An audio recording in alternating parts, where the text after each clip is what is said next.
తెలుగువారి number 1 choice Telugu matrimony.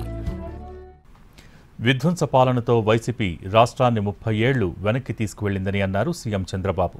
Super 6ను super hit చేశామని చెప్పారు. గత ప్రభుత్వ హయాంలో నిర్లక్ష్యానికి గురైన సాగునీటి రంగాన్ని తిరిగి గాడిలో పెట్టామన్నారు. 2027 డిసెంబర్ నాటికి పోలవరాన్ని పూర్తి చేసి తీరుతామన్నారు చంద్రబాబు. 2019లో వచ్చిన ప్రభుత్వం 5 సంవత్సరాల పాటు రాష్ట్రాన్ని విధ్వంసం చేసింది. ఏపీ బ్రాండ్ నాశనం చేసింది. వ్యవస్థలను నిర్వీర్యం చేసింది. రాష్ట్రం 30 ఏళ్లు వెనక్కిపోయింది. 10 లక్షల కోట్ల రూపాయల అప్పులు బకాయిలతో ఆర్థిక విధ్వంసం చేశారు. ఆ 5 ఏళ్లు ఎక్కడా అభివృద్ధి జరగలేదు. కనీసం రోడ్లపైన గుంతలు పూడ్చలేదు.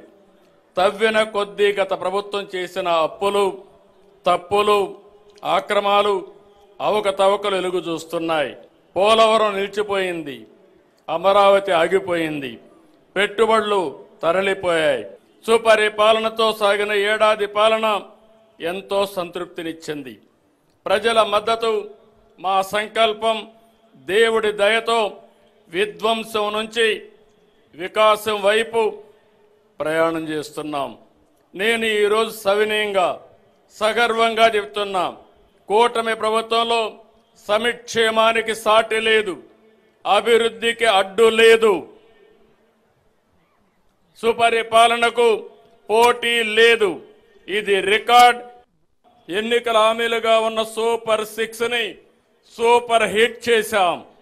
ప్రతి వర్గానికి, ప్రతి ప్రాంతానికి, ప్రతి కుటుంబానికి, ప్రతి పౌరునికి సాయంగా నిలబడుతూ సమిక్షేమ పాలనకి కొత్త నిర్వచనం ఇచ్చాం. ప్రభుత్వం ఏర్పడిన తొలి రోజునే 5 సంతకాలతో ప్రధాన హామీల అమలుకు శ్రీకారం చుట్టాం. గత ప్రభుత్వ నిర్లక్ష్యానికి బలైన సాగునీటి రంగాన్ని మళ్లీ గాడిన పెట్టాం. రాష్ట్రానికి జీవనాడి పోలవరం. ఇది 2020లోనే పూర్తి కావలసి ఉన్న గత ప్రభుత్వం నిర్లక్ష్యం, ఆలసత్వం, వైఫల్యంతో డయాఫామ్ వాల్ కొట్టుకుపోయింది. గత పాలకుల 5 ఏళ్లలో 5% కూడా పూర్తి చేయలేకపోయారు. మళ్లీ మేము అధికారంలోకి వచ్చిన తర్వాత సమస్యల్ని పరిష్కరించి ప్రాజెక్టు పనులను గాటిన పెట్టాం. ప్రాజెక్టులో కీలకమైన డయాఫామ్ వాల్ వచ్చే ఏడాది డిసెంబర్కి పూర్తవుతుంది.